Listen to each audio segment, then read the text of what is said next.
On this show, we tend to concern ourselves with the little things, which of course means we usually completely neglect the big things.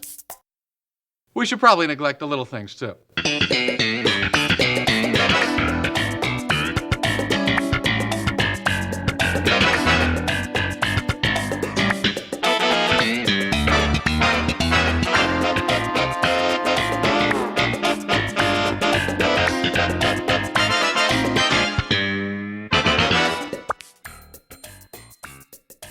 Hello, and welcome to Seincast, a retrospective on all 180 episodes of Seinfeld, being hosted by two guys who can barely run their own lives. My name is Vinnie.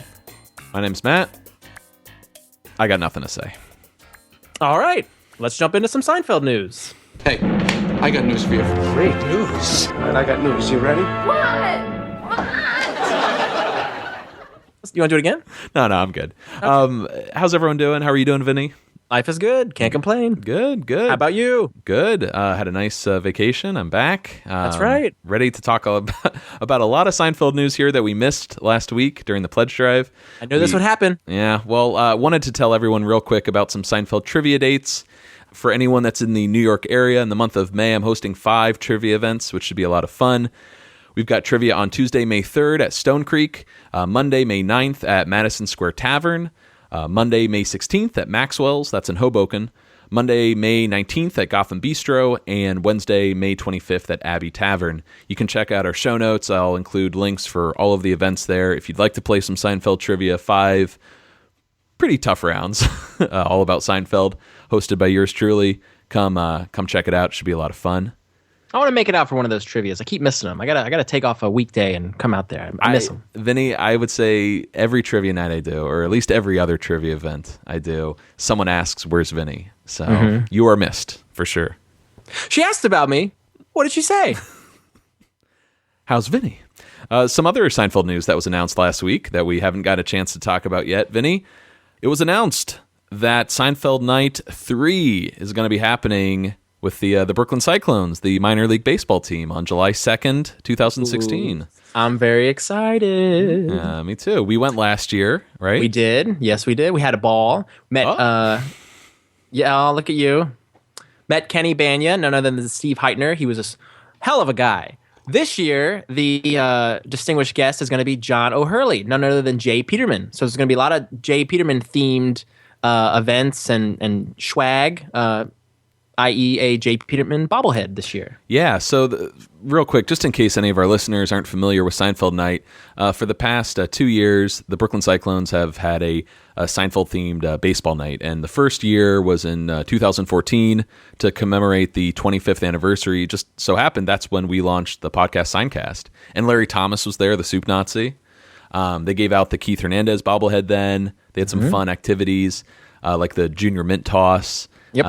The Elaine dancing contest, which our friend Jamie won. Congrats. Yes. And then last year, as you mentioned, Steve Heitner was there. We got the Little Jerry bobblehead, the Martin Van Buren bobblehead. More fun and games for fans.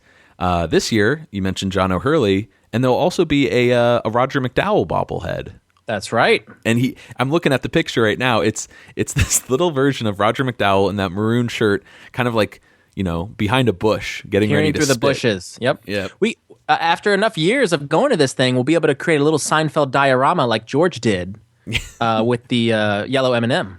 It's funny. We're all about the bobbleheads when we go to these games. I don't know why.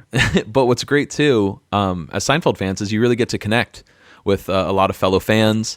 And I forgot about that. Sometimes listeners of the podcast, which is great. But yeah, we just want to give a little invite to any Seinfeld fan out there who's in the New York area, or even last year. I know a few listeners traveled from other states just to enjoy the game. Please come. It should be a great time. July 2nd, 2016. We'll include a link in our show notes if you want more details. For right now, I think all they're selling is this J. Peterman package, which gets you a box seat and gets you a J. Peterman bobblehead. But as the weeks go on, I'm sure there'll be more packages announced that will get you other swag. Like, I think they gave out man hands last year, which were just like the Hulk gloves. painted blue, which would color the Cyclones. Mm-hmm. But there's a lot of fun to be had. Vinny, there's actually some cool events here. Do you want to go through some of them? to whet appetites. Surely. We got the lip reader, in which contestants will have to lip read across the room, just like Jerry's girlfriend. Bingo. And then we got the ocean called the running out of shrimp. Fans will engage in a shrimp eating contest, winner take all, sponsored by the Jerk Store. Oh, boy. Are you going to be trying to get in on that shrimp eating contest? I do like a mean bowl of shrimp, so yeah. They're going to have He's Taken Out the Woods, which is going to be a golf club tossing contest, an envelope licking competition, a look to the cookie event in which people are going to stuff their faces with black and white cookies. I can get down on that one as well. Oh, nice. Should be a fun night, though, Vinny. We're really looking forward to it. We have our box seats, our J. Peterman package already bought and paid for. Our significant others are going to be there, which should be fun. Yeah, they will. Worlds colliding. It's going to be like the Gatsbys, you know? Yeah. I don't know what that means. July 2nd. We'll include a link in our show notes if anyone wants to find out more information. Let's move on to some other Seinfeld news, sort of a recap of the past 2 weeks since we had to record the Big Salad and Pledge Drive back-to-back. Julia Louis-Dreyfus, Vinny, was on Saturday Night Live on April 16th. Since I was away, I didn't get a chance to watch it live, but I finally watched the episode this morning, actually. Oh, nothing like waiting to the last minute, huh? But I gotta say, I was a little, how do I put it? Underwhelmed? A little bit, yeah. I think I enjoyed the Larry David episode a little bit more, just in terms of seeing Larry kind of engage in sketch comedy for the first time.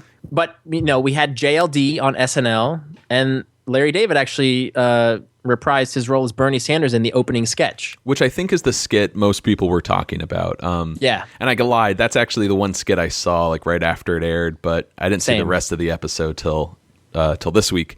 But I gotta say that episode or that skit was a little cringeworthy for me. To explain to anyone, you have Hillary Clinton and Bernie Sanders debating, and when they go to the audience to ask questions, you have none other than Elaine Bennis, played by Julia Louis-Dreyfus. She's got the red jacket on, the big wall of hair, which was great, and it was great imagery, and you totally called it, in a sense. This might have been off mic, but you totally thought we'd get a Seinfeld reference during Saturday Night Live.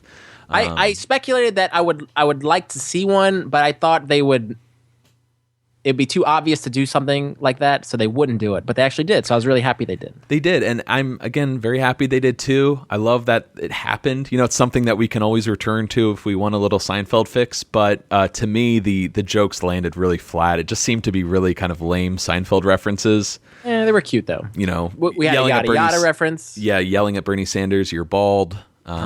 Larry David, as Bernie Sanders said, Bernie's getting upset, but to me, there were some other skits that night that just totally trumped them. Hey. Hey, look at you. Can't say that word anymore. Totally trumped them. We won't go through every skit here, but did you have a favorite skit of the night or one you wanted to mention? I think we're going to agree on the last skit of the evening, which we can save, but was there one that Julia featured in that was your favorite? That's what I'm trying to think of, is which one I enjoyed Julia in the most. I really enjoyed the skit, and it was more for Pete Davidson rather than Julia, but when she was the mother or the wife having an affair with the pool guy. Oh, really? Pete Davidson, he's got a funny face and quality about him, so I enjoyed that. Oh, but man. she wasn't. She was playing it more straight in that skit. That pool guy skit, I did not like that one at all. I was a big fan, and I'm sure not a lot of people like this one, of the Cinema Classics one, where she's this old actress who can't remember her lines, so she has to check objects, you know, like yes. Or we should kill her, or I've been shot. Yeah. I like that because he really got to showcase Julia's physical comedy, which a lot of people don't really think about with her. True. I really enjoyed that skit, but the Match.com skit where her and Kate McKinnon were the aliens actually made me chuckle a lot. That is that last, or one of the last skits of the evening where they're just like, let's throw the weirdest shit we can out there. But Vinny, the one skit that we both loved, I know, didn't even feature Julia. It was the last skit of the evening. It was a trailer for a movie called God is a Boob Man. But it was about a baker who you find out that this gay couple comes in, wants the baker to bake a cake for their wedding, but instead of the gay couple being the victims, it's the baker who is the victims, and she seeks out a lawyer, and it goes to like the Supreme Court. A Jewish lawyer. A Jewish lawyer, yes. Oh, my favorite part was when the baker's walking up the steps of the court, and you hear, "This is my fight song." But it was really cool trailer. Yeah, just love that trailer. Great send up on all of those just crappy, like pro-Christian victim movies. But gotta say, a lot of taped segments. I was surprised how many. It seemed like there were just as many like live segments as there were taped ones. Yeah, I could see that. But Julia was busy that week. She then appeared on Mark Maron's podcast, What the F***, on the 21st for the 700th episode. That's right. She was there to promote Veep, but I am actually now subscribed to Mark Maron. I really like WTF. I listened to some shows from the back catalog after listening to her episode as well as Louie's to commemorate the 700th episode. I thought she was really good, and they kind of chronicled her whole career from starting out Northwestern, getting onto SNL, the Seinfeld years, as well as her current Veep years that she's in right now. But yeah, a lot of cool trivia in that interview. Recommend everyone checking it out. And then Julia's big premiere, season 5 of Veep on last Sunday on the 24th. Did you watch the premiere? I did. It's a nice entry into this season. They're kind of setting up what's going on, but it kind of picks up right where season 4 left off with this tie in the election for president between her and her vice president. Mm-hmm. So they're coming into blows, and very very much ensemble. You got all the characters returning, and back to their old tricks, and Jonah and I forget all the names. Do you remember the names? It's a lot of people to keep track Billy of. Billy and Michael and Kristen. And Jake and Allison. But a nice start to the season, so I think it'll be a good one. Cool. Yeah, I haven't watched it yet. I always look forward to this HBO lineup. It's my favorite time of year with Veep, Silicon Valley, and then Game of Thrones, and then Forget about it. Last Week Tonight. It's just a great night for TV. We should mention, though, if anyone out there hasn't watched Veep yet, it's a great show. Dave Mendel is actually the new showrunner for the season. It was really Seinfeld alum. Yeah, it was a big deal when the original creator and showrunner Armando, I think it's Iannucci, left. Got it right. He's the brains behind Veep. He did a great movie called In the Loop a couple of years ago, which is pretty much like a British version of Veep. But when he announced that he was leaving, I was like, what are they going to do? The show's going to fall apart. And yeah, none other than Seinfeld alum Dave Mendel is steering the ship there, which I'm sure, as you've pointed out, is a great start to the season. And also a shout out to Silicon Valley. I don't know if you can really say that's like a Seinfeld influenced show, but Alec Berg is one of the executive producers. Alec Berg, great John Houseman name. He has written a few episodes, directed a few episodes, and I hear also Stephen Tobolowsky has joined the cast for this season. Tor Ekman. Nice. So there you go. Wouldn't it be great if his character was Tor and he's still kicking it now? He moved out west. Yes. Yeah, great lineup on Sundays on HBO. So check those out. Veep and Silicon Valley. Vinny, we're not ready to talk about this week's episode yet. We have to open up Newman's mailbag. Since we recorded the Big Salad and the Pledge Drive back to back, we weren't able to discuss some emails that were sent to us about those episodes. I figured we could burn through a few of them right now, Vinny. First up, on the topic of why Jerry had a different phone number in the Big Salad than he did in The Boyfriend. Do you remember that issue? I do. A few of our listeners wrote in to kind of clarify. Michael Flores had a good point here. He thinks that that had something to do with Jerry's interactions with Joe Davola. Once Joe Davola found out Jerry's phone number, now I have to change it. So that's his contention. Yes, that's his contention. That's quite clever. That's what you call retconning, right? Yeah, I guess. I mean, I like that. It's one word for it, I guess. Yeah, I like that. No, that's a good theory. Yeah. Jake Cosenza also has a theory. Maybe it has something to do with that 2-line phone that Kramer bought him in the outing. I would think he got rid of that phone, but that still is a good explanation either way. Longtime listener Michael Jones wrote in asking, is this the second time that Kramer goads someone into killing a person? Kramer might have pushed Gendison to murder Pincus, and in the Pez dispenser, Kramer goads the teammate to pour Gatorade on Marty Benson's head. Richie Appel, right? Yes. Ooh, good pull, Mike Jones. I think that's right. Now, Kramer's responsible for at least 2 murders. I'm putting you on the spot here. Are there any other deaths that the main 4 are responsible for? Well, I initially go to Manya in the pony remark. Very good. Susan in the invitations. What about Elaine? Is she responsible for anyone's death? She's got to have killed somebody. Let's see. I mean, in this week's episode, she's almost responsible. Yeah, she almost drives somebody to jump off the Brooklyn Bridge in this week's episode. Owen Marsh almost died. March. But it wasn't her fault, right? She didn't push it. I know. Well, she kind of did by not taking him to a hospital. Well, Chris Fager had a question. Do you think it was rude that Elaine refused to go to lunch with George and Julie? Remember when they all meet up? They're like, Elaine, please come. And she's like, no. Did that seem rude to you? No, because I think when somebody's just starting out dating, they want to have their one-on-one time. So Elaine was being considerate by letting them have their time to get to know each other, the two of them. Having said that, we all know how much George likes to play his own defense rather than play man-to-man. That's right. So George would have liked Elaine to come. But I think in real life, social etiquette, Elaine was trying to be considerate. But it's funny you mention that because in the script, there's a line, something like Elaine saying, oh, you guys are a couple, I don't want to like mix things up, or something alluding to that fact that she feels uncomfortable being with, such a new couple. Of course. We have an email here, a great email from Nicholas Wood. I just want to read this real quick. I'm an anthropology master's student at the University of Mississippi, and I have an anthropological explanation behind George's reaction to Julie taking credit for the big salad. We discussed this, Vinnie, and we heard from a lot of listeners, no one was in Julie's camp. Everyone, was Team George. In his anger towards Julie. For once. Mm-hmm. In nearly every human culture, there is a system of gift giving and the reciprocity. This can be seen in birthdays, Christmas, etc. When one gift is given, another gift of equal or greater value must eventually be received. Otherwise, there is an outstanding social debt that exists between the two parties. The best example of this in American culture is the dinner party. When a person, couple, family hosts a dinner party, they are inherently saying, look how well off I am. I have money and food to spare.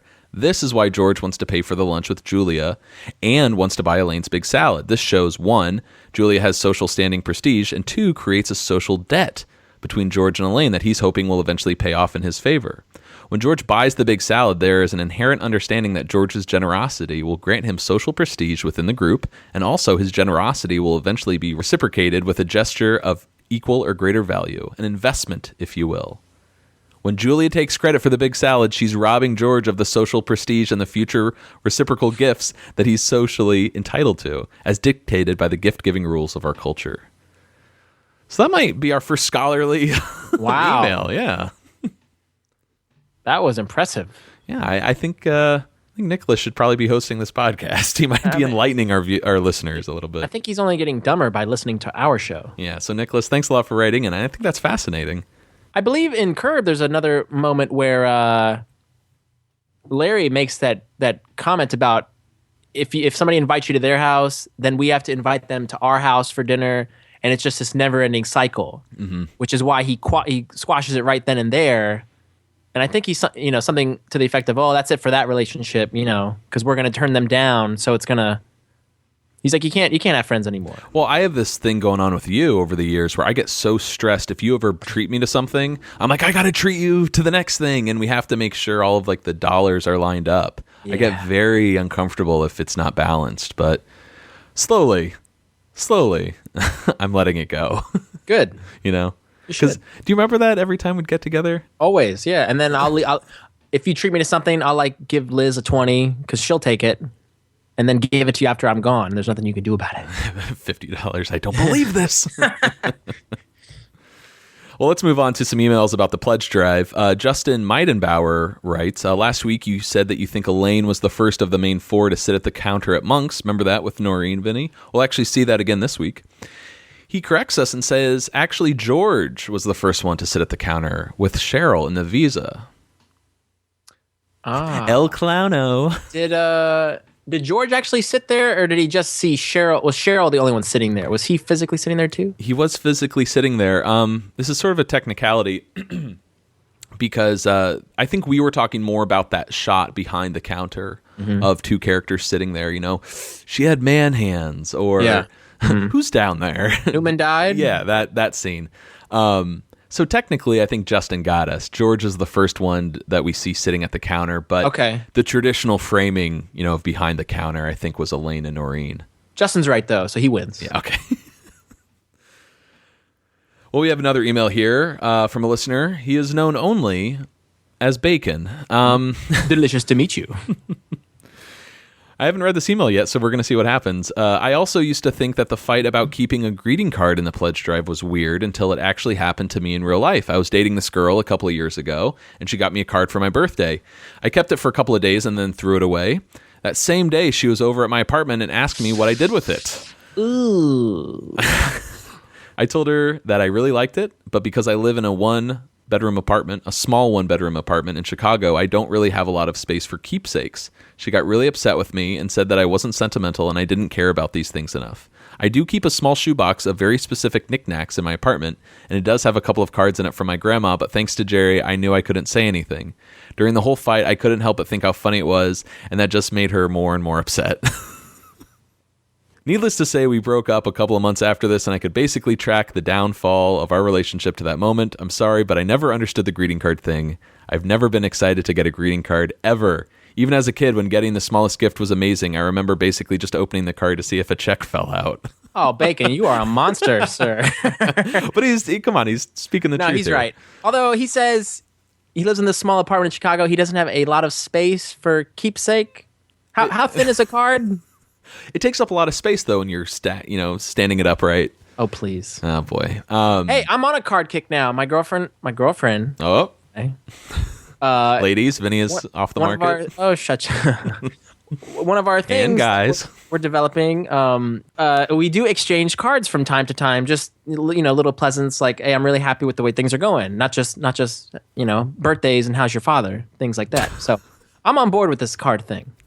And I think all kids are, if they're used to getting cards for their birthday, I think they're all guilty of opening it and anticipating the money or check fallout. Of course. So I can totally relate to that. I forget what movie that was. I remember like a kid just opening up birthday cards, shaking it, throwing the next one, unless the check fell out.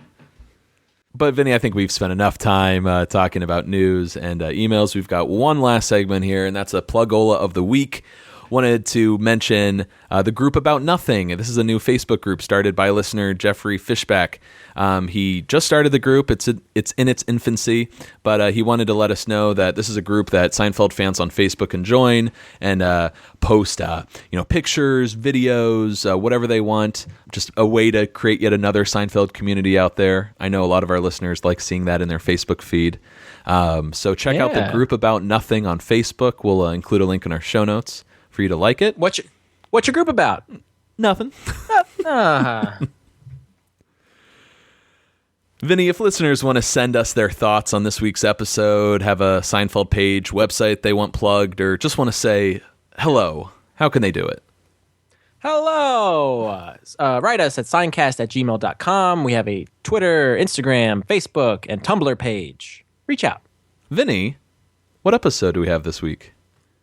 The 4th episode of Season 6, The Chinese Woman, written by Peter Melman, directed by Andy Ackerman, and it originally aired October 13th, 1984. Fantastic. We don't have any trivia for this episode, Vinnie, to talk about at the top here, but I have some breaking news. I tweeted at Peter Melman, the writer of this week's episode, one of our favorites here at Seincast. Asked him, hey, does the Donna Chang premise, did that come from real life or someone you knew? And he just responded to me, literally just a minute ago. Ooh. He said, yes, in 1988, he had lunch with an editor with an Asian-sounding name. Turned out to be a Jewish woman from Scarsdale. He was very disappointed. Oh, wow. That's awesome. And then he wrote the hashtag Love Jews.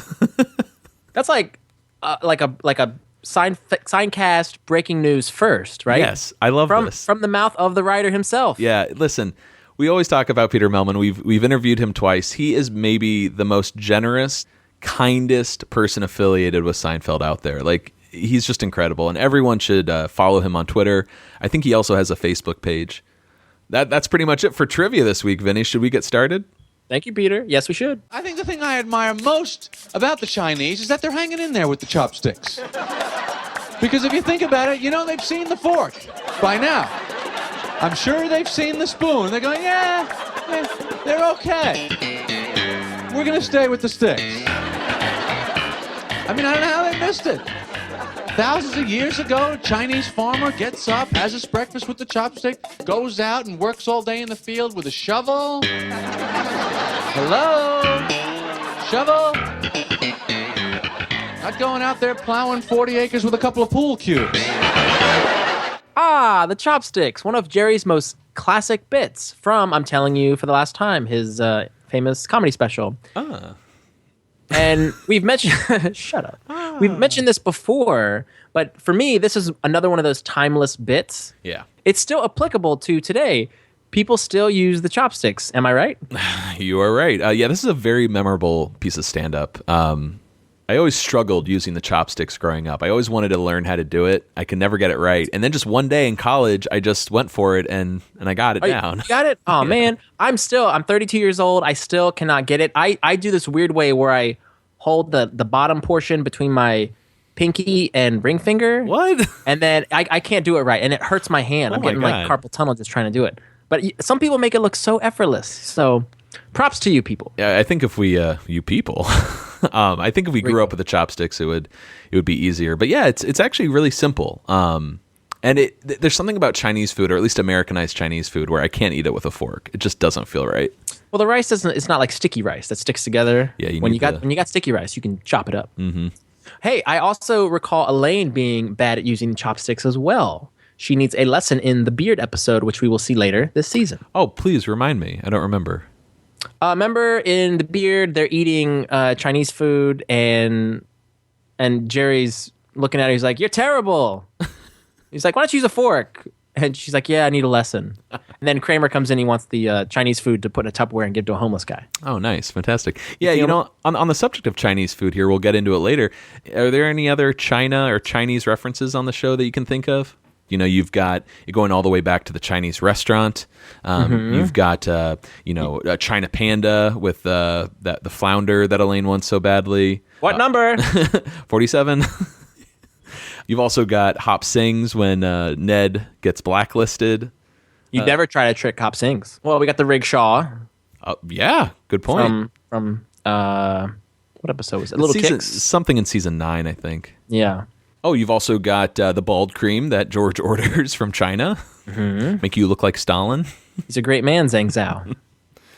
It's nice. There's like a, how do I put this? Like a Chinese presence throughout Seinfeld. That's right. Speaking of which, a Chinatown. Remember the gum that Lloyd Braun buys? It's a lot of gum. Anywho, let's get started with this week's episode. First scene, we're on the street. Jerry is walking with Elaine while she's struggling to carry his groceries. Let's talk about this right out the gate, especially later when we go to his apartment. And he's like, yeah, just plop them down on the counter. What's going on here? Why is Elaine carrying his groceries? I don't know. I think it's the fact that Jerry is so clueless, or maybe not clueless, but he has no desire to help Elaine at all. And she's struggling. She wants to take a break and sit down. He's like, yeah, I guess. Like, he's really inconvenienced by it. So I think the joke is just that he's inconsiderate because he's a jackass. Well, we've been talking about this since The Chaperone. The Jerry character has really become a despicable, or I don't know, more selfish character, than he ever has before. And it's really noticeable in each episode. And this right here, I think, doesn't need any explanation, really. Just letting you know, hey, Jerry is no longer the super nice guy. He even checks out a woman as she walks by. Yeah. Nothing wrong with that, I guess, but he's so obvious about it. And he's very into his appearance right now. He's vain because they're having a conversation. And he's just like, "Good shave today. Maybe I'll let my sideburns grow in." Speaking of which, that super mullet is coming in nicely. This is the year, I think, where that mullet is full. I think it gets really bad, and I think is it 7? I remember the pool guy. He's got he's rocking a big mullet, but I see you, Ramon. But this scene, I was wondering, did they lose a deal or something like that? Does she have to be his butler for the week? Perhaps. But regardless, they take a breather. Elaine sits down, and they talk about Noreen, the character from last week in the pledge drive. She dated Dan, the high talker. Turns out she's met a new guy named Paul. He's not a high talker. Whenever he answers the phone, though, he won't put Noreen on. So you have to go through, 10 minutes of chit chat. A long talker. Yeah, there we go. I forget about the term long talker. Well, again, we talked about this, I think, last week, but we've had a low talker, then a close talker, then a high talker, and now a long talker. Yes, long talker. Are there any other talkers on Seinfeld? I think this is it.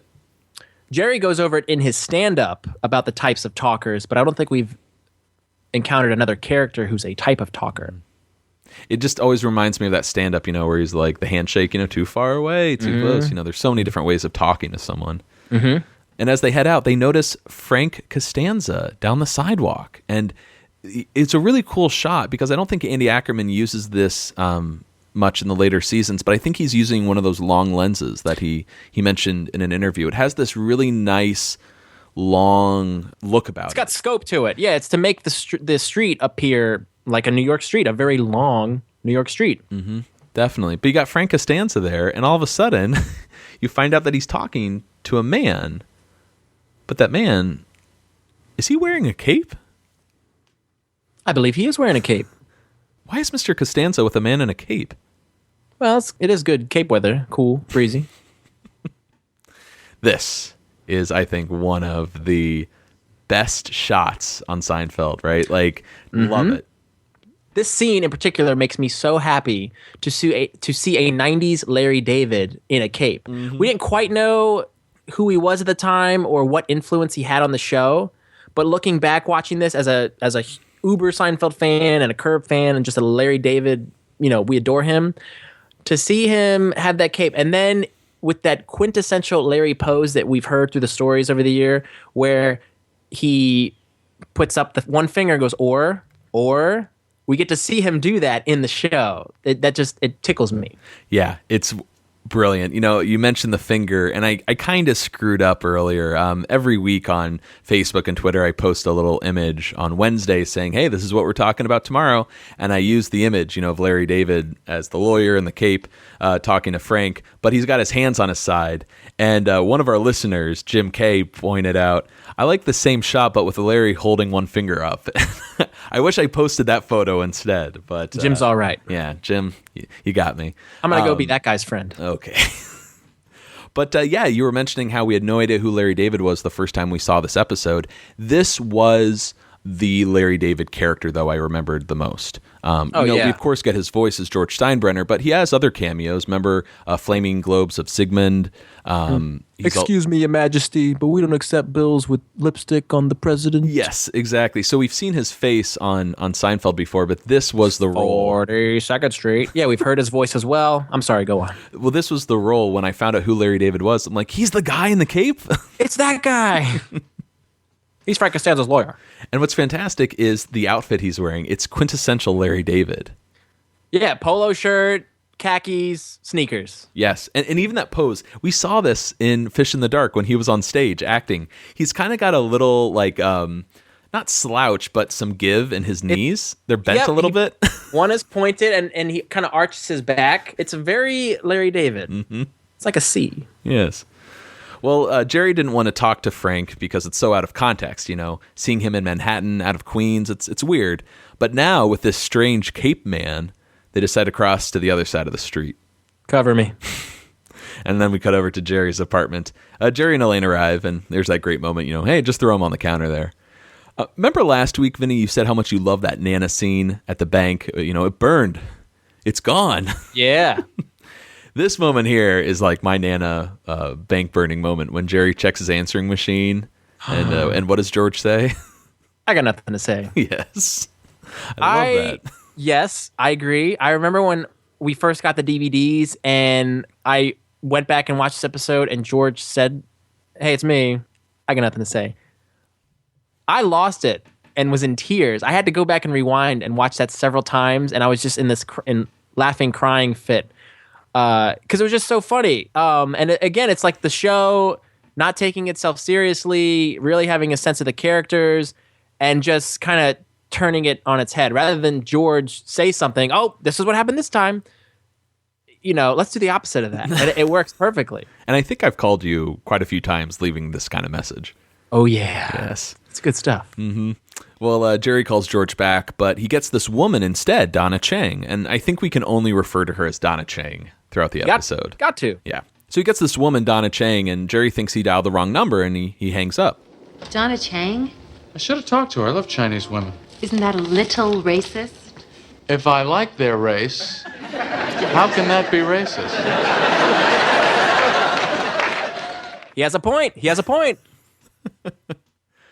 I was trying to see things from Elaine's point of view. Why is she saying, isn't that a little racist? Maybe. I took it more, I guess, simplified and I guess ignorant. And I thought that Elaine was kind of doing her own thing at the counter, and she just happened to hear Jerry mention Chinese women. Oh, it must be racist. And then she's like, racist.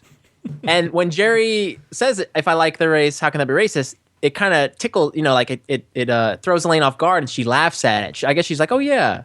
So that's how I kind of interpret it, as Elaine being kind of lazy and just out of the conversation. Right. It seems like sort of the problem or the issue a lot of people are facing in today's like PC culture. Like you can't say anything without offending someone or being racist or being this or being that. I mean, even Jerry has complained about this recently.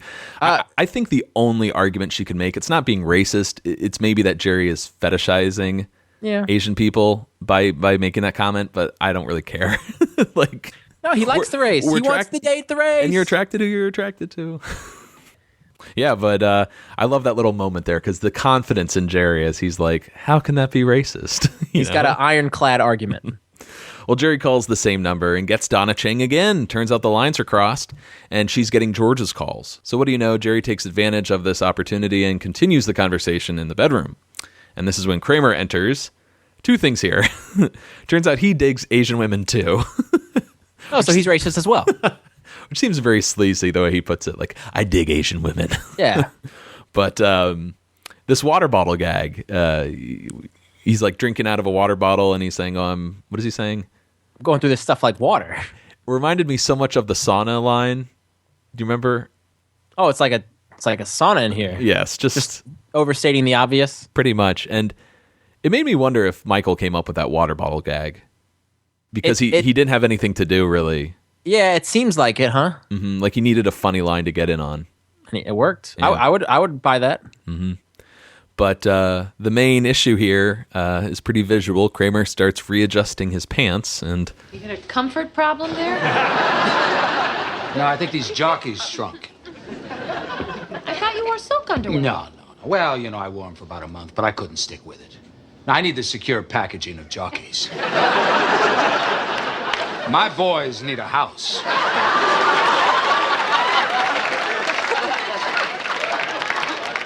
That's nice. Listen, Kramer, if you ever want to have kids, you shouldn't wear briefs. Boxers are much better for your sperm count. Sperm count? Well, how many sperm should I have? A lot. I got a date. With the Chinese woman? She knew who I was. She saw me at a club one time. My first date ever with the Pacific Rim. I'm very excited. Jerry, you ever have your sperm count checked? No, why should I? I wear boxers. You ever get a woman pregnant? I'm sorry, Kramer. Those records are permanently sealed. What would you say if I told you I never impregnated a woman? Really? You never slipped one past the goalie in all these years? Boy, I'm surprised. You've slept with a lot of women. A lot of them. Do you think maybe I'm depleted? Well, I'm sure you're not totally depleted. Yeah, but what if I am? I'm the last male Kramer. We're facing extinction. So go to a fertility clinic. Have your sperm count checked. Yeah, but then I'd have to, into a cup in the middle of the day. Does that conflict with your regular schedule? Wasn't there a little Kramer underwear continuity way back when?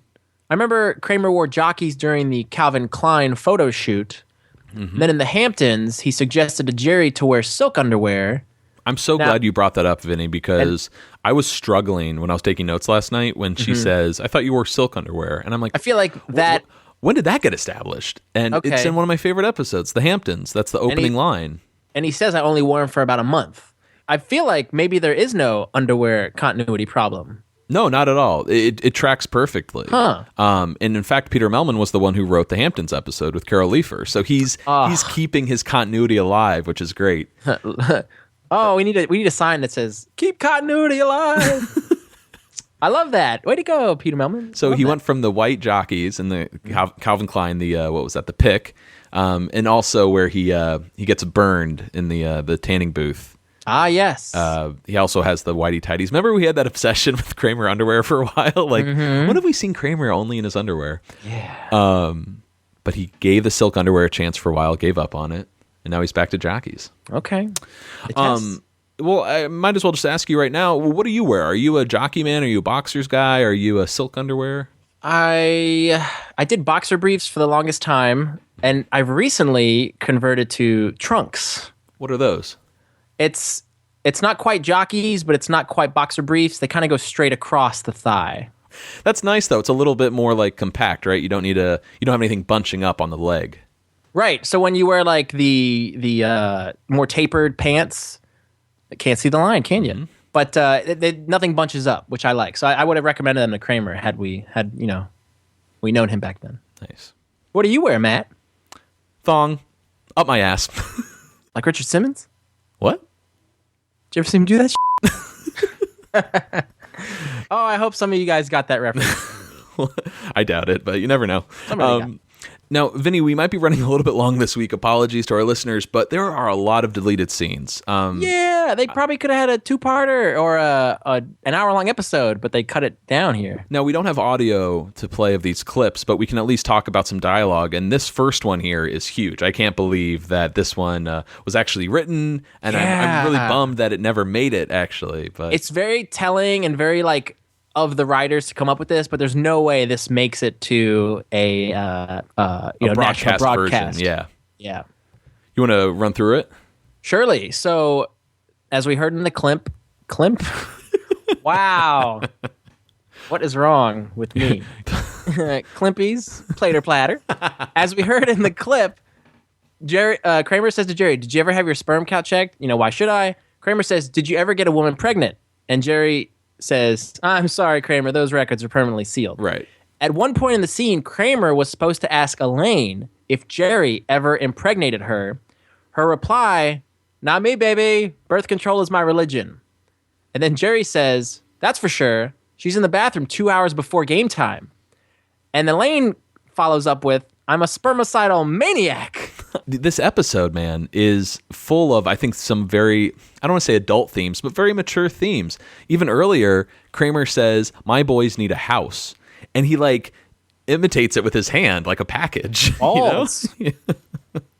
Those are balls. So, a lot of Arrested Development references so far. but doesn't that exchange imply that Jerry has gotten a woman pregnant? The fact that those records are permanently sealed? That's interesting. I didn't get that vibe. I just thought Jerry was kind of playing coy, having fun, but maybe. True, it's possible. True. Well, but Kramer made it seem like, everybody's gotten a woman pregnant at some point, right? Well, like, if you're sleeping around as much as these guys do, it invariably would happen, right? True. Yeah. So I don't know. Upon this rewatch, it made me think that Jerry has gotten someone pregnant in the past, but he doesn't want to share that with the gang. Interesting. Yeah, I never thought that. I thought he was just kind of playing coy. Mm-hmm. Interesting. But yeah, on the subject though of my boys need a house, and we're gonna get some more conversations later about Kramer's boys. The topic of birth control once again. This isn't unprecedented. Elaine has mentioned her diaphragm before. Mm-hmm. We're gonna get an episode, the sponge. Hey. Peter Melman. Peter Melman has said repeatedly he only has like 4 topics that he brings up, like cosmetic surgery, birth control, 2 other things I can't recall. But I had to walk by the family planning aisle the other day at work, and I saw a Today sponge, and it brought a smile to my face. Oh. It made me so happy to see that. I've never seen one in the wild. I'll bring you one next time I see you. Appreciate it. Thank you. But yeah, I really wish they left this stuff in. And I don't think it's controversial by any means talking about birth control. It's more about the idea of Jerry impregnating Elaine. That's what kind of blows my mind. Yeah, that's, yeah. Because we've only seen these, these 2 people, they dated briefly in the deal, which always kind of rubbed me the wrong way. I've since, kind of... You didn't like that. I've revisited it, and I like the deal a lot more than I used to. But just the idea of Jerry and Elaine having sex just always blows my mind because they're such good friends. True, but hey, they got back together in the Mango briefly. That's true. Mm-hmm. And then there's also the Seinfeld XXX parody. If you really want to see them have sex. With Jerry with 1 R. Yes, and a G. And an I. Yeah, okay. Yes. Well, Jerry is very excited about his date with Donna Chang. They're going to go to Hunan Balcony. Oh, but I love how he refers to it as his first date ever with the Pacific Rim. Very interesting phrasing there. It seems a bit odd, though, that he's going to this Chinese restaurant, but it turns out she suggested it. She's very assimilated. Well, Elaine tries to call Noreen again, but a guy picks up, and she quickly hangs up. Can't get one ring past him. So George enters, and he finds out that Jerry and Elaine saw Frank, but he was with a man in a cape, and this really makes him paranoid. Like, why was my father with a man in a cape? Why cape? Why was the man in a cape with my father? Yeah. The big takeaway from this scene, I'm sure for you, Vinny, is Jerry and Elaine's responses to his questions. My notes say, cute like children. Which is really adorable. Like, they're just sitting there on the sofa, and the shoulders go up at the same time. Mm-hmm. The head shakes at the same time.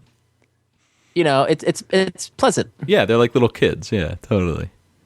Very adorable. Next scene, we're at a fertility clinic, Bowen Fertility Clinic. The doctor enters and breaks the news to Kramer that his sperm count is a little low, and Kramer goes into panic mode, and the doctor tells him there are measures to improve fertility. First thing, he should start to wear boxer shorts. All the time? All the time. You have to get off jockeys right away. I love this doctor's urgency. Yes. Hey, he cares about Kramer's sperm count. Do you think that underwear really does affect your sperm count? I remember as a kid, that was the thinking, and what I was taught was that, since the jockeys keep the testicles closer to the body, and the body temperature's higher, it may kill off some of the sperm. But from what I recall, I feel like nowadays the thinking is kind of mixed, where that might just be kind of like a theory, but it's not really proven. Right. So I don't know if there's any other medical professionals out there who can provide some insight. Yeah, I don't know if fertility has really been affected that much. There's a lot of factors that factor into fertility for men and women. But in all honesty, I only think the difference between jockeys and boxers are kind of like someone who wears a bra or no bra. You know what I mean? It's just a support system. If anything, it's just going to change the physical appearance. Mm-hmm. I don't see how it would affect the internal functions. You got long ass balls, Larry.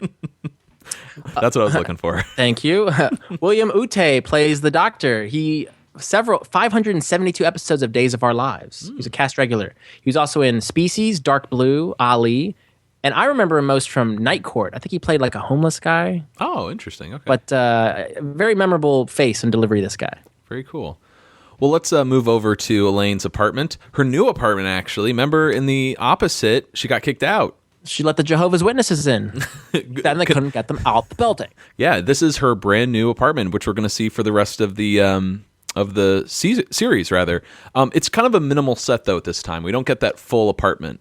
Yeah. Just a wall with, I like how they keep with the motif. It's got the wicker chair. Uh-huh. Which I think she kind of has like that Pottery Barn influence on her apartment. I still like the first apartment we saw where it had like the old style fridge and it was very eclectic with antiques and stuff. Although that doesn't really go with the character. This goes more with her character. So that's true. I always hated that apartment, but the one thing it has going for it is it's very unique. Whereas I think on most sitcoms they all have this kind of ordinary look. Like with George's, you have that hallway going back to the bedroom, the couch in the front, kitchen on the right. Not very original, but it will be cool to kind of see that official, Elaine apartment later on. Oh, yeah. For right now, though, great little gag here. Elaine is holding a hairdryer to the phone when she calls Noreen. She's in her nightie. Oh, God. She gets Paul, of course, and, as the hairdryer's going, she shouts, "Oh, I'm calling from my car phone. I don't have a lot of time to talk." She's so close to being able to hang up the phone, and then they're off on a topic. Yep. Well, yes, it has been unseasonably cool lately. And because of the hairdryer, now we have to watch the show with the subtitles on so we can catch all the dialogue. I didn't realize one of the things she said in that conversation with Paul is that she goes, "Yes, I tip 20% too." Mm-hmm. I never picked up on that. Yeah. So Elaine is a good tipper. What do you tip? 20%? Yeah, me too. 20% minimum. I round up if it's like change, If it's exceptional, then I may give a little more, but always 20%. Look at you. Yeah, so we kind of move forward in time a little bit. Elaine's spread out on the chair, still talking to Paul with the hairdryer going, and she comes up with an idea here. She turns it on and off. Oh, but car's running out of gas. That is very, very clever chickadee she is. Mm-hmm. Well, we cut over to Hunan Balcony, and the set looks really familiar. I want to say we've been there maybe in the lip reader or the masseuse. It's got that round, like circular doorway. Regardless, I think we'll be there again in the secret code. Remember with Jay Peterman. J. Crew. Yeah. Anyways, Jerry's waiting for Donna Chang to arrive, and there's that nice little gag with the secondhand smoke. Yeah. Yeah, I like that. I secondhand smoke what is it, 2 packs a day? Go ahead. Those old days where you could smoke in New York restaurants. But a woman arrives, not a Chinese woman, a white woman with blonde hair. Jerry. Excuse me? Hi, sorry I'm late. Who are you? I'm Donna Chen. What do you mean? I mean, I'm Donna Chang. You're Donna Chang? Did you think I was Chinese? Oh, no. What, you mean because of the Chang? Actually, the family name wasn't originally Chang. I didn't think so. It used to be Changstein. I love that last line. Yeah. And the look on Jerry's face. But Changstein. I don't think there's anyone out there with the last name Changstein. I think that's a first. Speaking of Miss Changstein, she's played by actress Angela Dorman, which kind of sounds like Andrea Doria, but she plays Donna Chang. She was in Nash Bridges for several episodes, The Drew Carey Show. Her last acting credit was actually in 1998. Wow. Yeah. Almost 20 Been out of years the game ago. for a while. Yeah, wow. That's Well, crazy. Seinfeld went off the air. There was no other reason to act, so she decided to retire. All actors retire in 98. What's the point? Interesting other bit of trivia. Kristen Johnson of the Third Rock from the Sun fame also auditioned for the role of Donna Chang. Oh, who did she play on Third Rock? Oh, she was the main. She was Newman's girlfriend. Oh. Not Newman, Wayne Knight's character's girlfriend. She is very tall, too. I wonder how she would have looked paired up to Jerry. They should have got her to play the tall woman that George wanted to have sex with. Oh, there you go. You dropped your wallet. You know that joke about, it used to be Changstein. That is another reference sort of to Levine. Yes. From the stakeout, the first joke of many that we did not understand at the time. What was the consensus on that?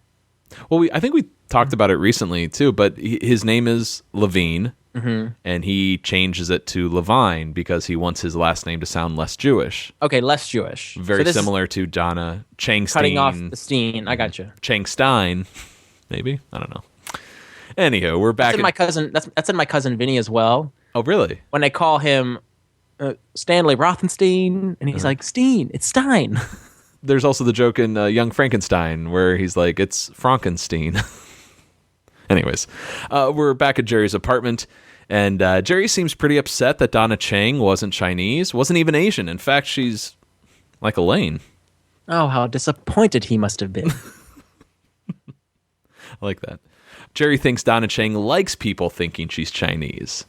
And I love that paranoia. I think she gets off by that. This is that curious nature of Jerry. That's what I found so vexing. You know, these are the things he thinks about that rattle around in his brain. Well, what are his theories? Well, Donna Chang suggests Chinese food. She's always introducing herself as Donna Chang. Well, then why is he seeing her again? Well, she is a woman. So Elaine managed to reach Noreen. Turns out she and Paul might be breaking up. And Jerry thinks, hey, wouldn't it be funny if they broke up because Elaine keeps calling and hanging up, making Paul think it was some guy having an affair with Noreen? Which is a pretty strong theory. It might pay off. Kramer enters with a bunch of tighty-whities in his hand. Here, take my jockey shorts. Whoa! Look, you gotta help me. I have to get off jockey shorts. We have a low sperm count? Very low. Come on, Jerry, take them. No, I don't want them. Jerry, look, you gotta help me. I can't have them near me. If I have one pair in my house, I'm gonna wear them. I don't want them. All it takes is one pair. Now, come on. I'm not going to be able to sleep if those are in the house. Boxers. How do you wear these things? Look at that. They're bagging up. They're rising here. And there's nothing holding me in place. I'm flipping. I'm flopping. What am I going to do? Jerry, I'm going crazy in these things.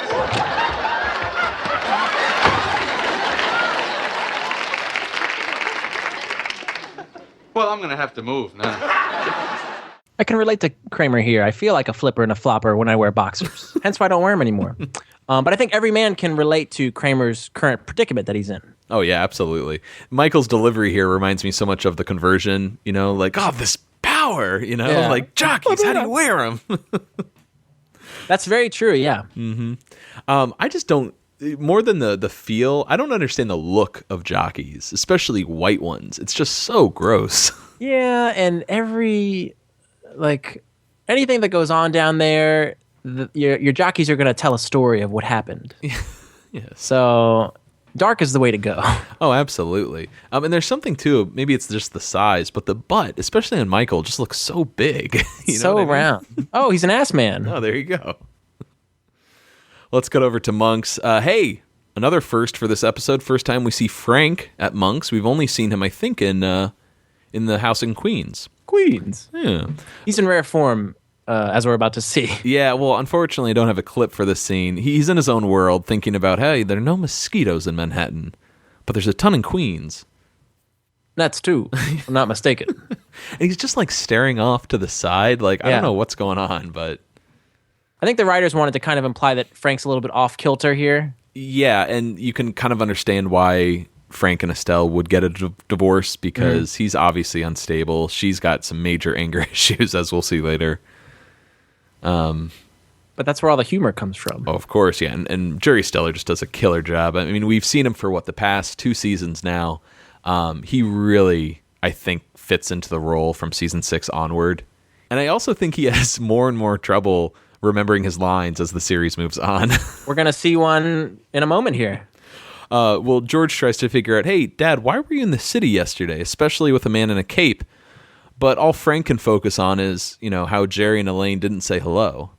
Well, Elaine, he could understand. She's very, supercilious. I learned that word from the show. By definition, behaving or looking as though one thinks one is superior to others. There you go.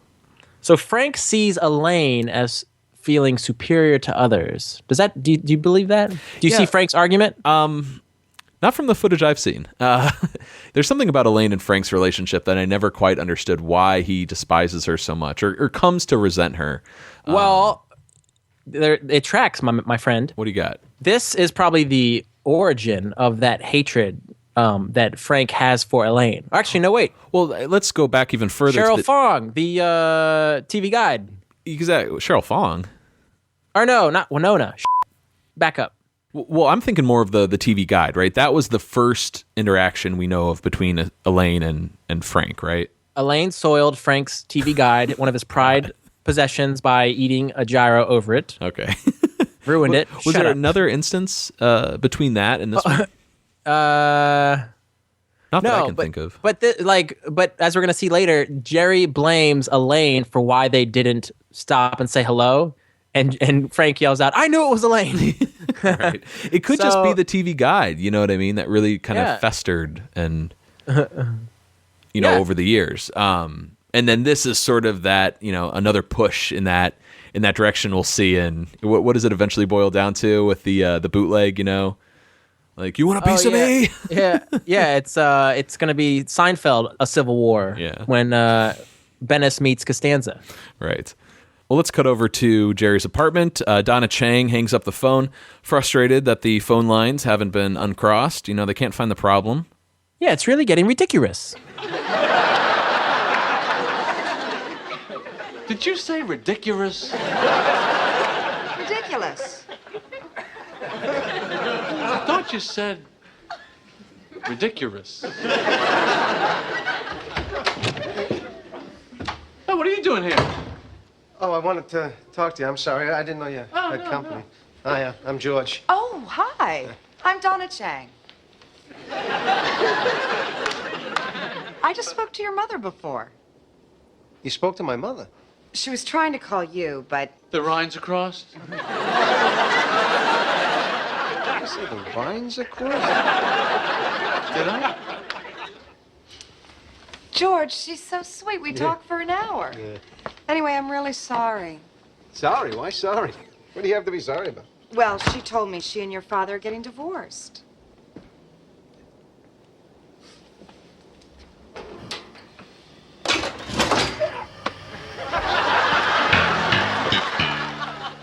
Great end to the scene, and there's actually an ad-lib line by Jerry which was cut out. But after George turns on the oven, sticks his head in, Jerry ad-libs, "George, it's an electric." Which is pretty cool. A couple ad-lib lines in this episode. I think that's one of the darkest moments on Seinfeld. George sticking his head in an oven, but it's hilarious at the same time. There's multiple suicide attempts in this episode alone. There was an alternate act break in which George poured water over his head at hearing the news of his parents getting divorced. Oh, I like the oven idea a lot more. Oh, much better, much better. Much fun. And don't you get from this this particular clip that Jerry, he almost dislikes Donna, and he just enjoys antagonizing her about this Changstein business. Like he doesn't even want to be with her. He just wants to like push her buttons regarding calling herself Changstein. I think if we're going to talk about physical attraction, I think she's definitely one of Jerry's more attractive girlfriends for sure. Like, good body, it doesn't matter with Jerry how annoyed he is or how much he hates someone. As long as he's attracted to them physically, he'll put up with a name like Donna Chang. Well, let's talk about this. Donna Chang is really feeding into this Asian stereotype at this point, right? The whole ridiculous line. Oh, the fact that she did that, that's very telling. Mm-hmm. And quite despicable on her part. Yeah, pretty borderline offensive, I'm sure, for a lot of Asian people out there. But what do you think is going on here? Like, what's in Donna Chang's head? Is she doing all of this on purpose? Is this all like unconscious to her? Well, I think particularly in the 90s, as well as I guess nowadays, there is quite a fascination and appreciation for the Asian culture. One example is you see a lot of Americans getting tattoos of the Chinese symbols. It means strength and blah blah blah. Usually, I think it means something really dumb, like steamed pork or something. That's a joke in. I know you don't like Big Bang Theory, but Penny has a tattoo on her right butt, and Sheldon calls her out that it actually means something. I forget. But I have a feeling that Donna Chang really appreciates the Chinese culture. So is she doing? She embraces it, and she wishes she was Asian. Hence, while she takes the opportunity to call herself Donna Chang. Okay, so she's totally aware of what she's doing. You don't think it's like on an unconscious level, is it? No, she's conscious. She has an acupuncture class. What are you talking about? That's true, yeah. I don't know, man. It's very annoying because it's so obvious what she's trying to do. It is, and that's why Jerry, I think, dislikes her and kind of prods her a little bit as a result. Mm-hmm. Well, we get an act break, and then we're back at Jerry's apartment. Elaine is just getting the news that Frank and Estelle are getting divorced, and Jerry makes a great point here. If they had done it 30 years ago, George could have been normal. The most telling example is that flashback of little boy George blowing out the candles. Why don't you blow out the candles? Boy George. Or just George. Oh. But typical George, he's mainly upset that if they live in two different places, that's twice as many visits. He has to see them both on the same day. It's like running a double marathon. So George is getting a little paranoid, thinks this all has to do with that man in the cape. He doesn't trust men in capes. Hey, you can't cast aspersions just because they're wearing a cape. Superman wore a cape. And I'll be damned if I'm going to stand here and let you say something bad about him. All right, Superman's the exception. It's like two children arguing. Jerry is so passionate and devoted to Superman, it's his favorite superhero, that he won't let anybody say anything cross about him. Mm-hmm. I actually wonder what Jerry thinks about Batman v Superman. Do you think he saw it? Yes, wait, what?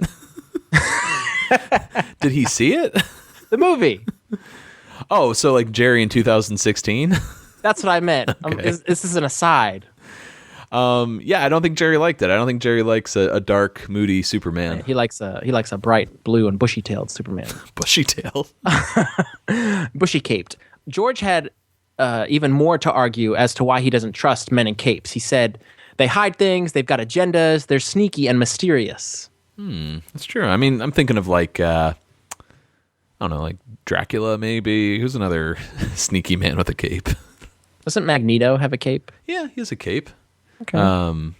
But yeah, I think of like good guys with capes, superheroes. Batman. I always think of Lando Calrissian, he had a cape. Cape's a good look. Well, Kramer enters. Oh, hey, I just heard that Noreen and Paul are breaking up. I want you to put in a good word for me. I've always had a thing for Noreen. No, Kramer, you don't understand. This could be my fault. Well, if she's available now, I'm not going to let her slip through my fingers this time. Well, looks like you've adjusted to the boxers. Well, I wouldn't go as far as that. You went back to the jockeys? Wrong again.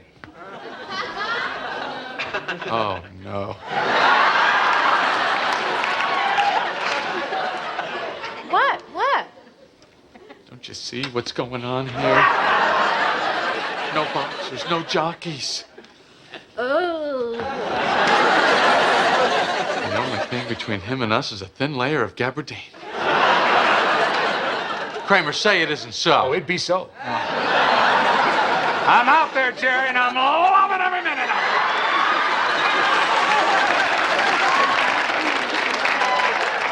Don't you need a little help? Surprisingly, no. I'm free. I'm unfettered. I feel like a naked innocent boy roaming the countryside. Now, this is a classic Seinfeld scene and classic Kramer moment. Yes? Yeah, this to me, I think, is probably one of the most iconic scenes from the entire season, maybe even the series as a whole. Yeah, and you mentioned Peter Melman. He's the one who wrote this episode. He really gave Michael a lot of great material in this episode. A lot to work with the jockeys and now lack of jockeys. Because Michael is just shining right here. Without a doubt, Michael has the strongest material this week for sure. The scene was actually much longer. They had to cut it to get it under time. But after Kramer says he feels like a naked boy roaming the countryside, Jerry ad-libbed the line, "Someone better warn the sheep quick," which is pretty cute. And then the subject actually shifted to George's parents getting divorced. George said, "For as long as I can remember, my mother always made my father..." What's that like? I think it was with Tina, isn't it? Oh, yeah, sorry. Watina. Yeah. But yeah, he's actually sitting. I forget George is actually in this scene because whenever they show the whole I'm out there, Jerry, and I'm loving every minute of it. Yeah. George is actually in the kitchen sitting on the counter. And you see him in the deleted scene. There's actually footage of this. Well, I'll try to find a YouTube link of it. But he's like looking at a box of Watina, you know? Yeah, and looking kind of fondly at it, saying his mother always made the father Watina. And then Elaine says very sympathetically, "Just like the way he liked it, huh?" And George responds with, "She never got it right," which is a nice George line. He's very downtrodden at this point. And that tracks with Estelle because there's sort of this running joke that she's not a good cook. Well, it sucks. And Jerry adds, "Watina's tough." Let's cut over to Monks. Elaine and Noreen, hey, they're at the counter again, identical to last week's scene. Remember in the pledge drive? Speaking of which, wouldn't it have been cool if they had Noreen eating, an Almond Joy with a knife and a fork? Like, she can't quit. Yeah. She's addicted. They got a hold on her. All hopped up on Cinnamon Swirl. Turns out Paul was convinced that Noreen was having an affair because someone kept calling and hanging up when he answered. What kind of sick person would do that? Well, I don't know about sick. Maybe it was just somebody who didn't want to talk to whoever was answering because whoever was answering was always making boring chit-chat and was completely oblivious to the fact that the person who was calling didn't want to speak to them. Oh, Elaine. Well, that sounds like we're about to make out now. Yeah. Elaine is pretty much busted right here. Noreen's upset, but she seems more concerned that Elaine thought Paul was boring. Yeah, she cares. She goes, "I can't believe that was you." Like, she's so angry. They're about to have this big fight. "I'm really sorry, Noreen. So you thought he was boring, huh?" Well, She immediately just goes back on her feelings because she's so... she cares so much about what Elaine thinks. Well, it even... we also see that in the pledge drive where, she's like, great, I'm dating a guy that sounds like a woman. And then, the Jerry, he's a baritone. Like, Elaine can throw anything out there and Noreen just jumps at it. Elaine does try to distance herself here. Hey, don't go by me. I think he's boring, but don't just agree with everything I have to say. Followed by that nice fist pump. Mm-hmm. Well, next scene, we're at Jerry's apartment again. Jerry really lays into Elaine for ruining yet another of Noreen's relationships in a few weeks. First was the high talker, now the long talker. It's pretty obvious, Vinnie, as we mentioned just a minute ago. She has a tremendous influence over Noreen. Anything Elaine says, Noreen does. In fact, Jerry goes over Elaine's history with Noreen, and I find this kind of a bit confusing. First, she encouraged her to join the army. She did. She was lost. Then, you suggest she goes AWOL. She did.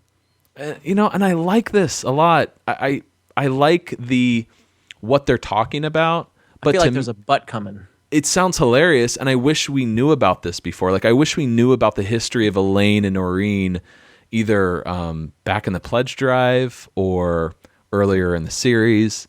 See, this just comes out of nowhere for me, and it just lands totally flat. really, I disagree. I was thinking that, wow, it's interesting. They're giving us these really cool details, but we didn't see them. But how could they have done it to make it not fall flat? For me personally, I just feel like there's a lot of material missing between the pledge drive and this episode. Now, if we had never met Noreen before and just got her in this episode, I think maybe it would have worked a little bit better, but they would still need, I think, some more setup about Elaine's history with this woman. All they have to go on is that Elaine kind of influenced Noreen breaking up with Dan in the previous episode. That's it. Right. But in this episode, Noreen just seems more unbalanced. She has this long history now with Elaine. She was in the Army. I don't know. It just...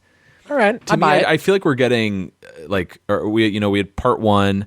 Now we have like part 3. I feel like we're missing a part 2 somewhere. Yeah. It just feels incomplete to me. And it's a shame too, because we talked about last week in the pledge drive how underused Kelly Caulfield was as Marine. You know, she's like this great, comic actress. Why not give her a really meaty role? Like, what was your suggestion? Like, Slippery Pete's mail order bride. Yeah. Totally random, but yeah, something just really like out there and eccentric. And I don't think the Noreen character is completely hopeless. I think there's a lot of interesting material there that she could play with. This woman who's maybe having a nervous breakdown or at her wit's end or is just totally, under Elaine's influence. We just never see that. Yeah, I think the character is quite pathetic in the fact that she goes completely with what she's completely influenced by Elaine.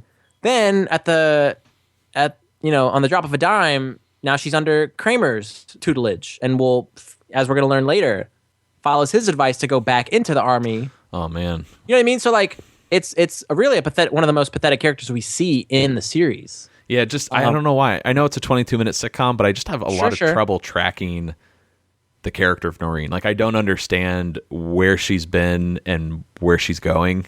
Yeah. With Elaine, with Kramer. It is a quick turn where she goes from like kind of, oh, too bad, to just completely hopeless. But I think what sells the scene, what makes this Army, is Jerry's delivery of these lines as he's kind of berating Elaine for what she's done to Noreen. That's what, for me, sells it. Well, getting back to this dialogue here, you don't think this comes out of nowhere? Like, what Army? When did this happen? No, I thought of it, like, how could they have showed it, but it didn't detract from the information I was being given. Well, I don't think they have to show it. It's just like, there was no setup to this mention of it before. Yeah, just like, an Army? Like, this seems like, I don't know. To me, it just seems very messy, the Noreen character, like what they wind up doing with her. And I was thinking, especially since this is the second and last appearance of Noreen, it would have been kind of cool to see her be this... like Rickety Cricket on It's Always Sunny in Philadelphia. Yeah. Like, for our listeners that don't watch the show, he's a character who's a priest. When we first meet him, and every season something worse happens to him. Pretty much to the point now in season 11, he is homeless, missing an eye, horribly scarred, turning tricks, drug addict. Like, his whole life has been ruined. And you see the with Noreen over the series. I see what you're saying. So it would have been nice to have.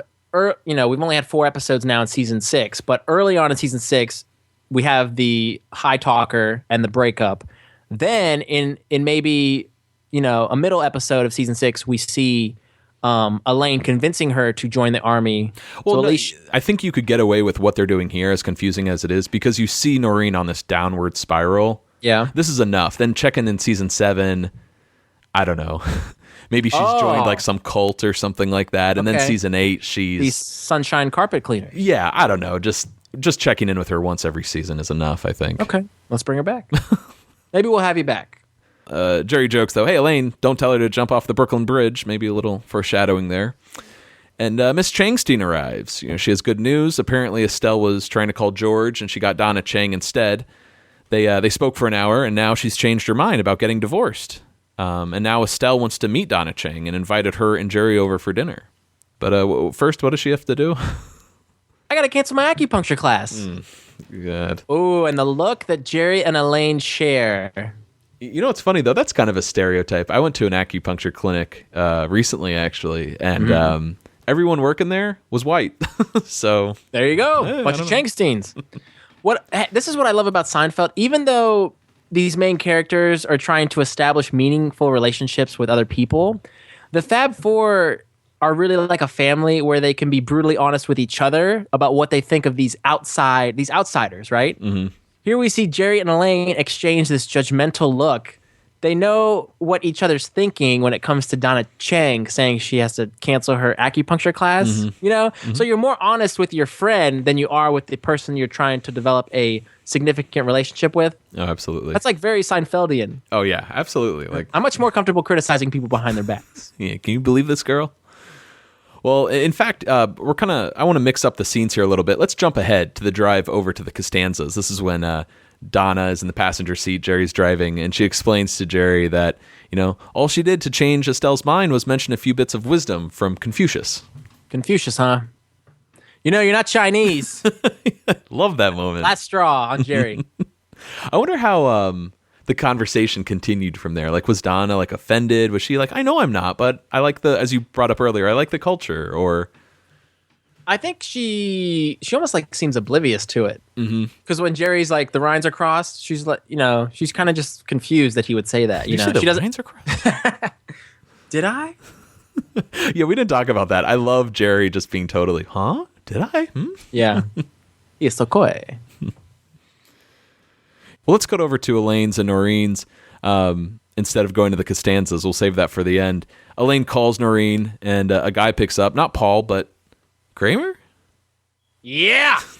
And I don't think we really talked about this earlier, but Kramer's always had a thing for Noreen, right? So now that, she's not with Paul anymore, he's swooping in. What do you think about this scene, man? I mean, I was ranting maybe for too long there about my issues with the Noreen arc, but does this make sense to you? Like, Kramer's over there now, and... Well, Kramer wants to date Marine. He always had a thing for her. It's funny why he would be attracted to such I called her a pathetic type character.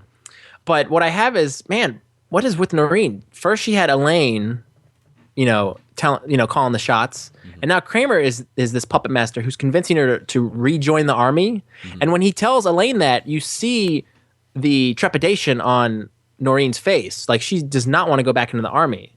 But yeah. Kramer thinks she'll find the structure and discipline she requires, Yeah, he kind of turns into Mr. Goldstein here. Remember from the Raincoats, where he was like, I was appalled to learn of the destructive influence you've had over her life these many years. Exactly, yeah. He's sort of taking this, like, paternal, as creepy as that sounds, like, role in her life. And I feel so bad for Noreen that she has these two jackasses calling the shots. Yeah. I don't know why. I've seen this episode a million times, but I always struggle with the storyline, of Elaine basically ruining Noreen's life, now Kramer ruining her life. Yeah, it just doesn't track for me for some reason. And if this doesn't track, get ready for another plot point at the end of the episode that does not track whatsoever. Moving forward, but let's move over to the Costanzas. I kind of lumped all three of these scenes together here. George arrives, and before he storms in to confront his parents, let's talk about this deleted scene. We see Larry David leaving the Costanzas house with his cape, and he does that kind of, I think of the Darth Vader, like, cape swoosh, where he swishes it over his arm. And then George arrives and yells, Superman! Hey, Superman! Yes, you! I'm serving you notice right now, buddy. If my parents don't get back together, you're going to be looking for another rocket to get you off of this planet! And then George takes his trench coat and does the cape swoosh. Oh, that's awesome. I love that. Yeah, I really wish... always want more Larry David in a Seinfeld episode, but George is hitting home runs right there. I wish they would have kept that in. For sure, but there's a lot of energy, from that deleted scene into this scene here where he storms in to confront his parents. And once again, I'm going to combine all three Costanza clips here, so it's one long scene. There is no way that this is going to happen. You hear me? No way! Because if you think I'm going to 2 Thanksgivings, you're out of your mind! I'm getting divorced. Your mother changed her mind. That's good! That's very good! I'm very glad to hear that. Yeah, we worked it out. All right, so let me ask you a question. Who was the man in the cape? He was my lawyer. Your lawyer wears a cape? Yeah. So what? Who wears a cape? He's very independent. He doesn't follow the trends. He looks ridiculous in that thing. You have no eye for fashion. I have no eye for fashion. All right, come on. Let's not fight. All right. All right. George is right. So what made you change your mind? It was that Chinese woman. Hey, I heard the good news. Jerry, how come you didn't say hello to me the other day, huh? Elaine was in a rush. I knew it was Elaine. You must be Estelle. Yes.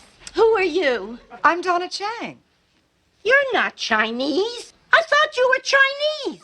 from Long Island. Long Island? I thought I was getting advice from a Chinese woman. I'm sorry. Well, then that changes everything. What? She's not Chinese. I was duped. So what? She still gave you advice. What's the difference if she's not Chinese? I'm not taking advice from some girl from Long Island. Wait a minute. Now you're getting a divorce because she's from Long Island? You want a divorce? You got one. You know, you might want to think about changing your name. So much good stuff in this scene, man. Let's go back to the first clip there. You know, when George first walks in, you know, that moment at the end where they're talking about, you know, the lawyer who wears the cape, and Estelle's like, he looks ridiculous in that thing. Frank says, you have no eye for fashion. And I have no eye for fashion. yes. That is insane. Do you see like how she shakes? Anytime the Costanzas, the parents, are in an episode, you know it's going to be good, and this is like them to a T. So it's quite a treat to see them arguing. Absolutely. I love that. And, you know, earlier I mentioned this in the monk scene, but, you know, Frank's sitting there in his chair and he's kind of like grabbing the air like there's a bug. Yes. And I'm like, oh, what's he doing? Mosquitoes, gnats, which tracks. I was thinking, what if they're moths? Remember also from the raincoats. He's got a version now after my clothes don't have moths. Yeah. Still have an issue. And then, of course, when Donna and, Donna Chang and Jerry arrive. And, oh, man, no hello. Frank says, Jerry, why didn't you say hello? Like, that's the first thing he says to greet Jerry. Mm-hmm. And I love, again, Jerry being the jerk. He's not a jerk, Jer. He throws Elaine under the bus. It was Elaine. I knew it was Elaine, which is further fueling the feud that they have. Absolutely. It's so good. This is a Seinfeld episode that has just a nice crescendo towards the end here. I really love it. And there's one bit of dialogue here that has stuck with me, and I can't not think of it whenever I meet someone from Long Island. When Estelle says, I'm not taking advice from some girl from Long Island. Yep. Like, it's so hard. Like, I've met so many nice people. I know one of our listeners, Shane and Joanna. They're both from Long Island, and she's lovely. I'm not taking advice from them. I always think of that line. I can't shake it. Yep.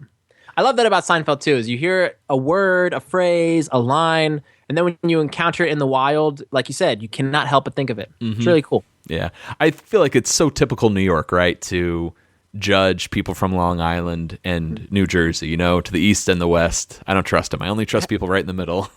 But let's move over to the final scene of the episode proper. We're on the street. Noreen isn't talking to Elaine anymore. She listens to Kramer like Estelle listens to the Chinese. And Elaine makes an interesting point here, right? Everyone listens to the Chinese. Look at the fortune cookie. You know, you couldn't get away with that in another restaurant. Yeah, no one's reading any rolled up messages in a Knish. This is one of those scenes that just feels like stand-up material. Yeah. You know what I mean? That's a line from his act that he you know, it fit perfectly there. Mm-hmm, for sure. And a taxi pulls up. George gets out. Before we get to his dialogue, do you know that moment when he bangs on the roof? It's a really aggressive door slam followed by ba-bump. Mm-hmm. 2 slaps on the roof of the cab to signify he's out and you can go. Yeah. But I have that in my notes too. I love the door slam or the roof clap. He's upset, of course, because his parents are now split up. He had to see both of them. First, he had lunch with his mother. It's like a date. He had to see his father. And what did they play, Vinny? They played Clue. I think this is the only Clue reference on Seinfeld, right? I don't think there's any Colonel Mustard or Miss Scarlet references. I think you're right. Which is a shame. You know, we're huge Clue fans of the game and the movie. Suddenly, though, Kramer shouts out from his apartment window, Hey, Jerry, guess what? The Kramer name might live on! Noreen's late! She's late! And you know, all my complaining, dude, about the Noreen character, about that weird scene with Kramer in her apartment, this scene is the worst for me. Really? Yes. Tell What me did they do- Tell what me, did they do this time? Tell me, Vinny, someone Would you who tell me? always defends Seinfeld. What do you like about this scene? I'm not a good debater, but You're the master debater. What are you talking about? there it is. Well, I like that Kramer's arc, what he's been worried about this whole time, that he's depleted. His boys have come full circle, and now Noreen's late. So I think that wraps up the episode nicely. What I took away from this scene is more of like, wow, what a cool story that could have developed for the rest of the series. And this is what I kind of thought of was Kramer and Noreen become pregnant. I would love to see Noreen abandon Kramer the following season. And now Kramer is a single father. Oh.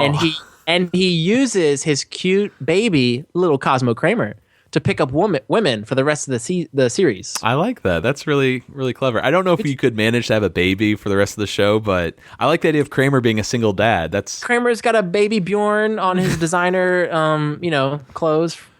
I don't know.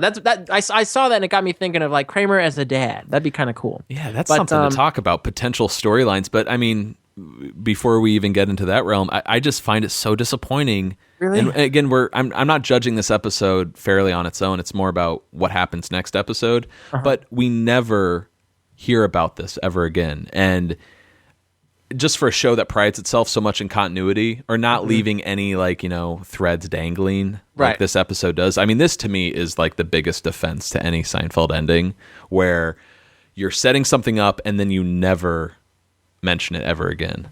Even with Jerry and Elaine dating at the end of season 2, there's at least some throwaway lines like, yeah, we tried to make it work and we couldn't. I just don't get why this was never brought up again. Yeah. Just a throwaway line. That's all it needs to put it away. But for me, though, it's one of the biggest unresolved issues on the show. Maybe the worst. Even in the fix-up when George, Cynthia is late, George thinks his boys can swim. There you go. They had that concluding scene where Cynthia's telling Elaine, I told George I just got my period, but thank you for the show of support and saying you'd be there. And that totally works. That's great. I love that. Not only from like a continuity point of view, but it's great because then she's like, I'll still give him a chance, and she sees him eating, with all the spaghetti. He blows it again. Right. But with this one, man, it's just like they're setting up. It's such a big setup. It's like a big budget movie that goes nowhere. Yes, exactly. And yeah, I just find it's so disappointing that we didn't get maybe like the subplot you mentioned or just some resolution. That's all I'm looking for here. Well, let's cut to the epilogue here. Noreen's on the Brooklyn Bridge, and she's standing on the edge, looking down in fear, ready to jump. It's really dark. And just as she's about to jump, the man in the cape shuffles out and grabs her in time. Who are you? I'm Frank Costanza's lawyer. I love this ending. It's so brilliant. And we get a little bit of dialogue from Larry, which is awesome.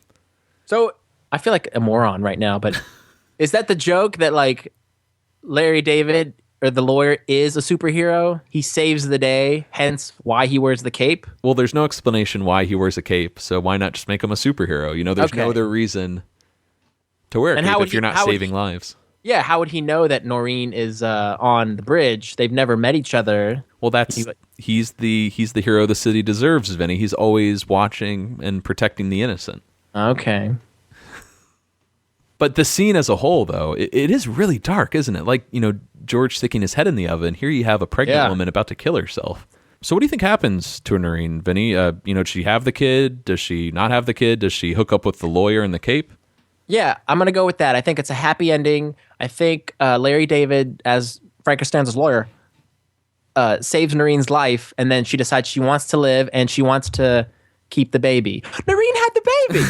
And they move out to the country somewhere, and they have a very happy life with little Cape bastards running around. God. It's a shame, man. I wish like every season there was a character like the lawyer in a cape. I mean, well, what am I saying? He gets to be George Steinbrenner. He has a huge presence on the show. But I just, since we're huge Curb fans and we know who Larry is, it would have been cool to see him, that bald head, show up more often than just the few times we get. Yeah, he could have been like an exec for Calvin Klein, or like we see Larry like in a suit and tie nowadays as Bernie, or just so it would have been kind of cool to see him somewhere in the series. Yeah. Well, Vinny, should we move on to our ratings and reviews? Yes, indeedy. So, what do you think? So, Matt, does this episode slip one past the goalie? God. I assume that's a good thing, right? Slipping one past the goalie. If you get one past the goalie, that is good. Yes. Okay. To me, it doesn't. This does not slip one past the goalie. This episode, man, I really dig the Kramer stuff that is relating to the jockeys, in the underwear and stuff like that. I think that's hilarious. I love Larry David in the cape. And I like Jerry's frustration, all those moments that she does something Chinese, quote unquote, and he's like, "What are you doing?" Those are my favorite moments. But I think the story really suffers. I don't understand the Noreen character this episode. Her arc just makes no sense to me. The unresolved ending with, or if not unresolved ending, the ending of Kramer saying, "Hey, Noreen's pregnant," and then we never hear about it again. I can't tell you how much that irritates me.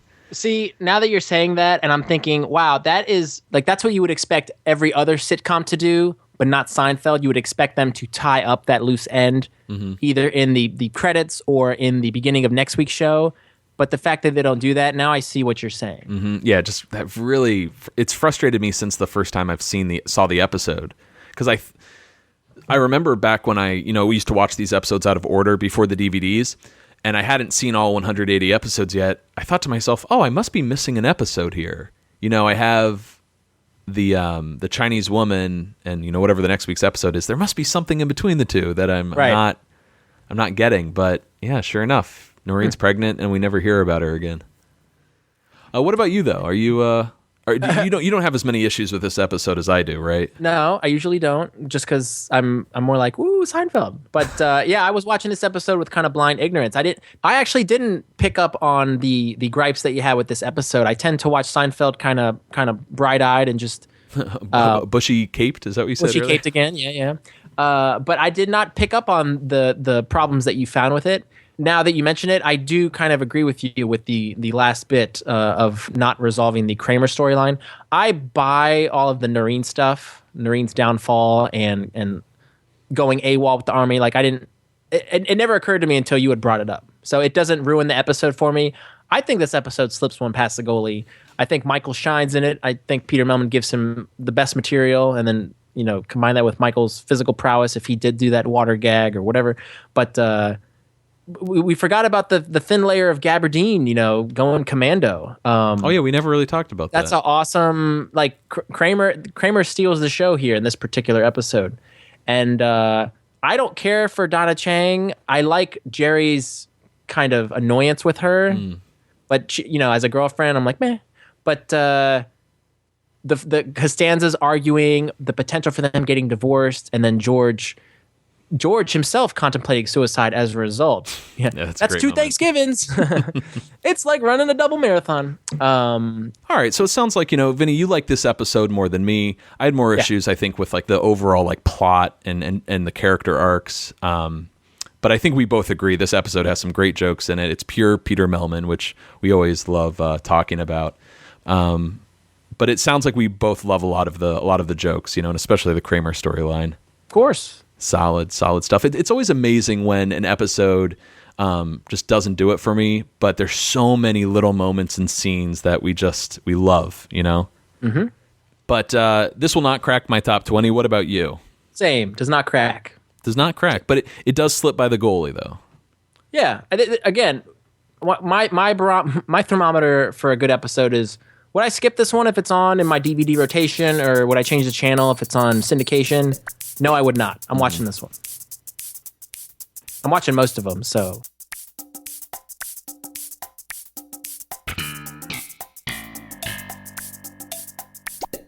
All right, that's going to do it for us here on Seincast this week. Feel free to send us an email, seincast@gmail.com. You can find us on Facebook, Twitter, Tumblr, and Instagram.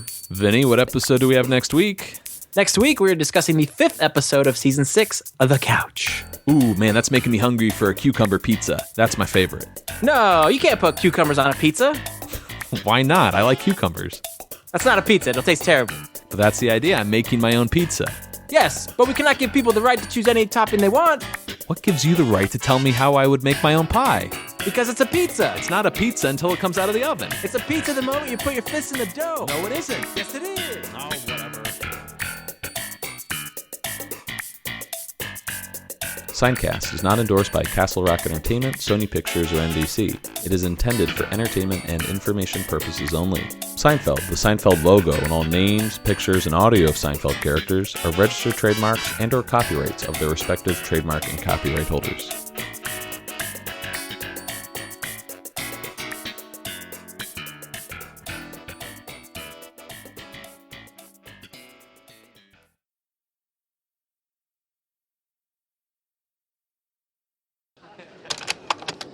Hey, it's George. I got nothing to say.